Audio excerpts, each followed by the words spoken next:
be here in Bangkok. It's like a second home. I'm in Dubai now. I'm based in Dubai, but I've been living in Southeast Asia for the last 12 years or so, mostly in Singapore. So wonderful to be here. I'm going to take an industry perspective, looking at not only key concepts, but the issues, the opportunities that developers, investors, operators, brands, and those that make branded residential projects possible really need to get right. So we'll take a little bit of a look from a market perspective, but we'll also dig into those key issues and opportunities. Now, I think one of the things that's very important to say at the outset is that when we're talking about a branded residence project, the brand itself, while we'd sometimes love to feel differently, the brand itself is not a guarantee of success. These projects are made possible by investors surrounding themselves with the right players, the right support, the right pieces. It's about the right operator, it's about the right brand, the right legal advisors, it's about designers and architects, the sales and marketing professionals, the data and marketing insights provided by groups like Global Branded Residences, the consultants, and of course, potentially fashion houses when we look at the fashion and design-led branded residence projects. Just to get grounded in terms of concepts, and I think is important when we're in a Bangkok context because the service department and extended stay segment here is so strong, is to really make sure we know that what we're talking about when we're talking about branded residences. And so in terms of definitions, when we talk about a branded residence, we're really talking about a private home, a primary residence or a second home that's developed, marketed, and sold to the standards of an internationally recognized brand. And in the case of the hospitality brands, also operated to that standard as well. We're really talking about apartments, villas, and chalets that carry these brands, homes that one of us could purchase in and live in, year out. Now, as KP touched on, this is a model that really started in mixed-use developments that were anchored by hotels and resorts.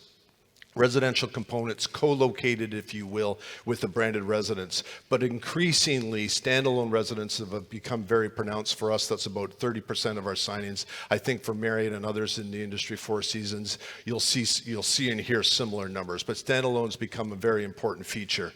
In terms of the role of the developer, of course, finances the project, develops the governing documents, is ultimately responsible for sales and marketing, but very often with important support from the brand organization itself. In terms of the brand, certainly the brand licenses the brand, provides the brand standard, provides brand immersion.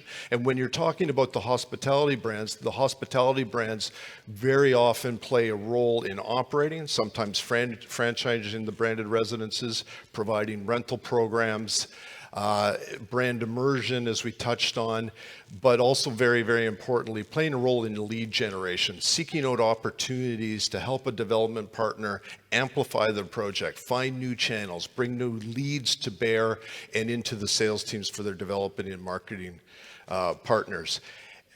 Now, I think I might not have been on the right slide there, so my apologies for that. Role of the developer. Okay, now, for the purchaser, it's really about brand residence. It's about an elevated living experience. And the simple reality is when you combine a private residence with a home, you enable a service proposition that just simply would not be possible in the absence of the hotel that provides that elevated level of service and that elevated living experience. Now, for the operator, there are some very important benefits as well. And for the operator, I think many of us really see this as an opportunity to extend our brands to new domains, to spell out the brand proposition in exciting new ways, to translate that to the realm of residential living. It's also an important opportunity for us. When you think about the buyers of branded residences, these are typically high net worth and ultra high net worth purchasers. So it's really an opportunity for us to build deep and sometimes lifelong relationships with those homeowners.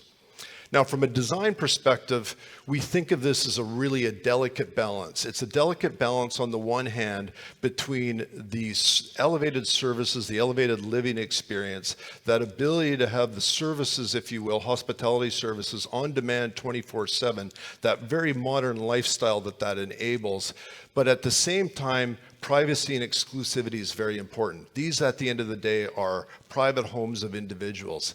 And it's very important for us to get that right, both in terms of design that enables the delivery of those services, but at the same time, design that is always managing and safeguarding privacy and exclusivity. And from a service perspective, it's very important that we approach that in the same way. Intuitive services that understands that it's a private home, but also enables those services when and where they're required. I think another design point to make is that when we're talking about branded residences, we're really talking about private homes that are developed at the top end of their relative or their property market. Markets like Bangkok, at the very leading edge of housing markets around the world. Markets like Bangkok, like London and New York. And buyers at the top end of those segments are very much innovation oriented and seeking leading edge design. So it's important for all of us, both investors and operators, to stay at the forefront of that. It's important to make sure that we're looking at opportunities to develop concepts that resonate with the target buyer themselves. Sound rooms, studios for those that are recording podcasts, sleep technology, immersive private residence living experiences. It's also important to note that to make a success of this project, there's a real art, if you will, in terms of bringing the brand to life. And part of the success of that is in partnering with the right groups. Real estate branding agencies that have real experience helping an investor take a brand and translate that in a way that's meaningful and compelling to the purchaser. And there are groups like Sector Lake that you'll hear from later, Noe, et cetera, that are very, very experienced in this space. Similarly, from a sales and marketing perspective, those that have sold branded residences before, those that understand the multiple dimensions across which a brand can resonate and translate to a buyer is very important. Groups like Savills, Knight Frank, CBRE, Colliers, all have worked with many leading developers across Asia to bring these projects to market successfully. Financial management sounds like it might not be right at the forefront of what drives the success of these projects, but one of the things that you'll hear from the panels that follow is that the shared services model is very important. Typically what's happening in a co-located project is that not only are certain amenities and certain facilities being shared, but there's a pool of labor that's supporting both a hotel component and a residential component. And making sure that the right financial model is in place to allocate those expenses fairly equitably in a way that can be transparently demonstrated to buyers and to stakeholders in the project is very, very important in terms of its long-term success. It's also a very simple strategy to mitigate any litigation risks that may be presented later in the life cycle of a project, both to developers and, of course, to operators. It's also an interesting space in the sense that there is a real genuine talent challenge. And what we say about branded residence is it's a hybrid space. It's a space that requires expertise in terms of hospitality, certainly, and luxury hospitality very often, but it's also a space that demands residential property managed experience, governance experience. We're literally looking after homeowner associations. And so we're looking for experienced individuals that have fluency really across all of those domains. Technology is also quite important from a residence perspective. It's technology in terms of HOA management solutions. It's technology like owner relations, and I know Brian's here somewhere in the audience, in terms of making sure that we can manage rental programs properly. For some operators, it's technology to handle private homeowner exchanges, and of course, global recognition. Many of us really look at the buyers of private residence projects as making the ultimate investment in our brands, and we need to have technology that is able to recognize and reward them not only at home in their own residence, but when they travel across our ecosystems worldwide. There are a number of legal issues. I saw Scott Antel earlier today. There are a number of legal issues that are very important to the success of these projects.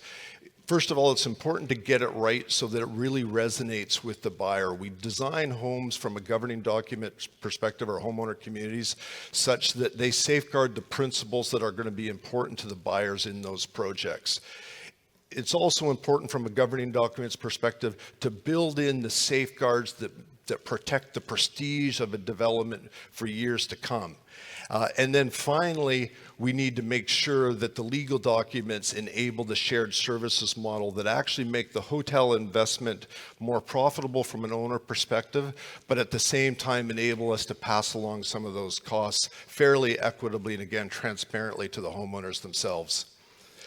Talked very, very briefly here about brand premiums. Brand premium is the achieved pricing premium that's enabled by the brand on a per square foot basis when you compare it to independently branded real estate of a similar spec and in a similar location. And you'll hear from many in the audience that that's plus 30% year after year, measured by groups like Savills and Global Branded Residences. And there are a number of firms, including C9 and Global Branded Residences, that do those studies. So quickly, market perspective, very, very exciting space. 1,700 projects, almost 800 that are operating in the pipeline today, more than 900 that are under development, 800 that are operating, 900 that are in development. 79% of those projects are hospitality branded projects. And I think there is, as KP touched on, there is an advantage for the hospitality brands. The hospitality brands are in a position to help developers create a set of promises that translate to the operating phase and then back up those projects for years to come to make sure those operating promises are delivered on. It's a space that's enjoyed a 13% compound annual growth rate for the last 20 years. Premiums have averaged, as I said, well north of 30%. And there are now 260,000 homes that are branded worldwide. In terms of the hospitality leaderboard, I think there's a couple important takeaways. Certainly groups like Marriott and Accor are very, very strong in this space. Four Seasons really sets the benchmark in terms of single brand performance. Banyan Tree, of course, extremely well represented. But I think the important thing to really note here is to be competitive in hospitality today, you need to be able to provide solutions that address not only the hotel asset needs of investors, but also the branded residence requirements. We need to have fluency across all asset classes in branded residence developments. This is a space that really started as a luxury hospitality opportunity or a luxury private residence opportunity, but it now does extend to the premium and even sometimes the mid-scale segments. So about 70% luxury branded and then 30% premium or mid-scale branded. I think another interesting segmentation is to look at in terms of classic luxury brands, which represent about 67% of the marketplace. As we heard, 21% design, fashion, automotive. But the segment coming up the middle right now are really lifestyle brands and leisure brands.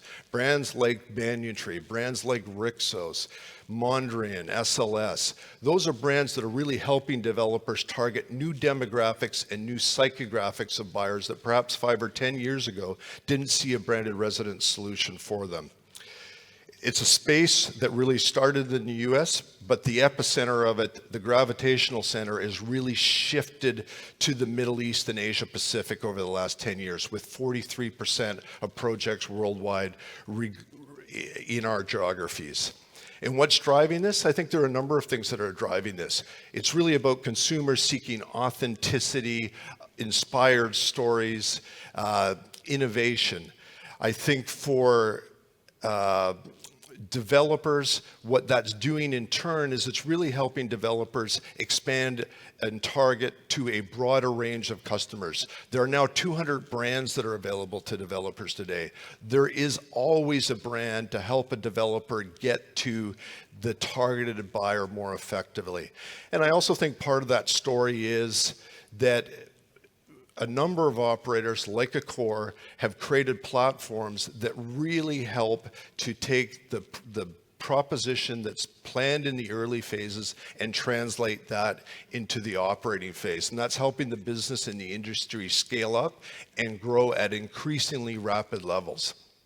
So to wrap up here then, I'll just touch on a little of our history in terms of Accor One Living. What we've done in recent years is we've taken all of the experience that we've acquired over nearly 25 years of developing and operating branded residences. We have individual leaders who have looked after their private residence teams for, in some cases, or their homeowner communities for 20 years. We first opened here in Southeast Asia with Raffles and Makati in 2012. We pulled all those capabilities into a single organization that's focused on the development and the operation of branded residences. That's Accor One Living. And really our promise is to work with our investment partners across each phase in the life cycle of a project, really starting with the commercial foundation through planning, through sales and marketing. Lindsay McGinn, who's our head of brand advisory, is here with us today, right through to the operating phase for years to come. And so today we're the #1 operator outside of the Americas. We have 26 brands that are on offer to our development partners. We help our partners sell $2 billion worth of residential real estate annually, and we look after, very happily, 8,000 homeowners. We're fortunate in the sense that we have some of the pioneering brands in the category. Fairmont Raffles, the fastest growing lifestyle brand in SLS, brand partnerships with groups like Banyan Tree, and then exciting innovators like Pullman, like Delano, like 25 Hours, and Mondrian that are helping developers access new demographics, new psychographics of buyers. And finally, a thought to leave you with: as much growth as we've seen over the last 5 years, we really think we're just scratching the surface in terms of what can be done in the branded residential space. And you're really starting to see that. You're seeing that, and we welcome the arrival of fashion and automotive brands. I think the interesting thing over in the future will be to see how can the hospitality players partner with those brands to help them build a promise that translates into the operating phase. We see great opportunities in private clubs, in mixed-use developments, and in adjacent spaces. And by adjacent spaces, we mean co-working, we mean luxury yachts, we mean multifamily housing. And I think I had a conversation with someone earlier, I think it was Nicholas. There's a great opportunity to bring brands to multifamily spaces, and finally in golf. So there's a great lineup to follow. Wonderful to be able to spend time with everyone today, and thank you for sharing some of it with me.